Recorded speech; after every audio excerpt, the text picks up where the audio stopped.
गंगोत्री, ये नाम सुनते ही दिमाग में क्या आता है? शायद बर्फ और ऊंची ऊंची चट्टानें, है ना? पर यह सिर्फ इतना ही नहीं है। ये आस्था का एक बहुत बड़ा केंद्र है, हमारी संस्कृति का स्रोत है और सबसे जरूरी, भारत की लाइफलाइन गंगा नदी का जन्म स्थान है। लेकिन आज यही पवित्र स्रोत एक बहुत बड़ी मुश्किल में है। तो चलिए आज इसी की पूरी कहानी को समझते हैं।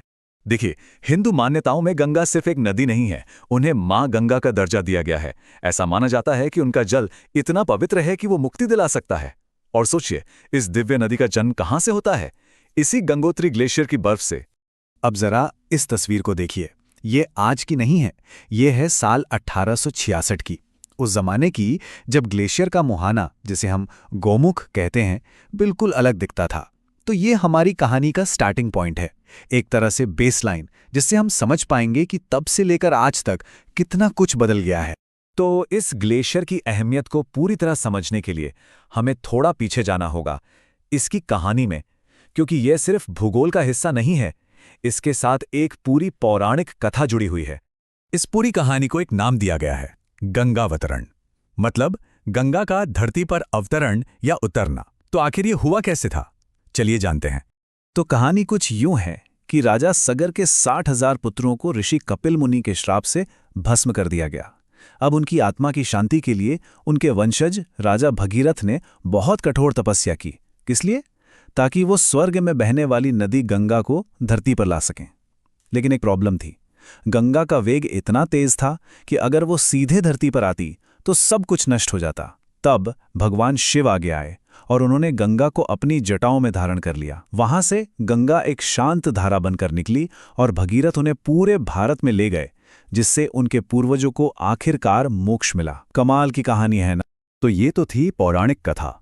अब आते हैं आज के दौर में, आज के विज्ञान पर, क्योंकि ये जो पवित्र स्रोत है आज एक ऐसे खतरे से जूझ रहा है जिसे हम साइंटिफिकली नाप सकते हैं। इन दो तस्वीरों को साथ में देखिए जरा, फर्क सच में चौंकाने वाला है। एक तरफ है 1866 और दूसरी तरफ है 2010। मतलब साफ साफ दिख रहा है कि ग्लेशियर का मुहाना, जिसे गौमुख कहते हैं, कितना ज्यादा पीछे खिसक गया है।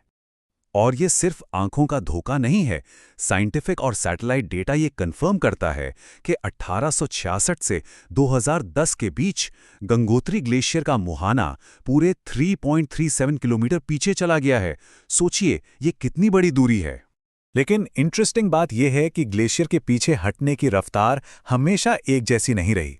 अगर हम डेटा देखें तो 1962 से 1990 के बीच ये हर साल करीब 22 मीटर पीछे जा रहा था।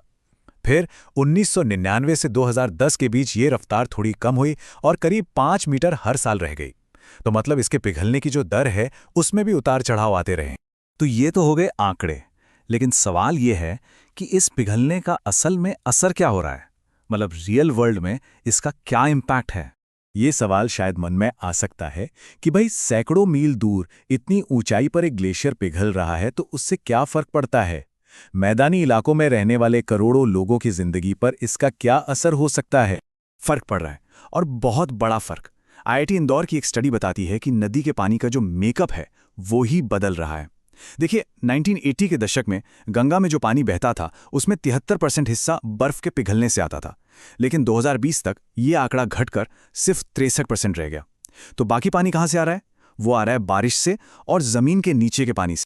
और इसका एक सीधा असर ये हुआ है कि नदी में पानी का जो सबसे ज्यादा बहाव होता था, जिसे हम पीक फ्लो कहते हैं, वो अब 1 महीना पहले ही आ जाता है। मतलब जो पीक पहले अगस्त में आता था वो अब जुलाई में ही आ जाता है।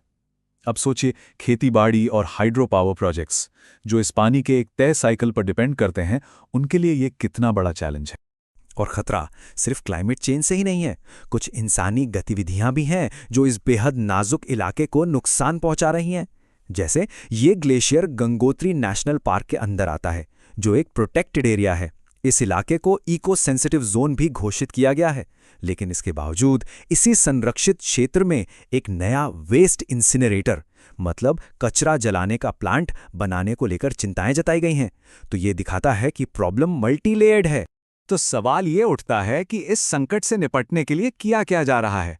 चलिए अब उन कोशिशों पर एक नजर डालते हैं जो नेशनल और ग्लोबल लेवल पर हो रही हैं। देखिए, भारत सरकार ने कई बड़े कदम उठाए हैं। इसमें एक है national mission for sustaining the Himalayan ecosystem, यानी NMSHE। ये एक बहुत बड़ी पहल है। इसके साथ ही इसरो के सैटेलाइट्स लगातार ग्लेशियर के मास और उसकी मूवमेंट पर नज़र रख रहे हैं।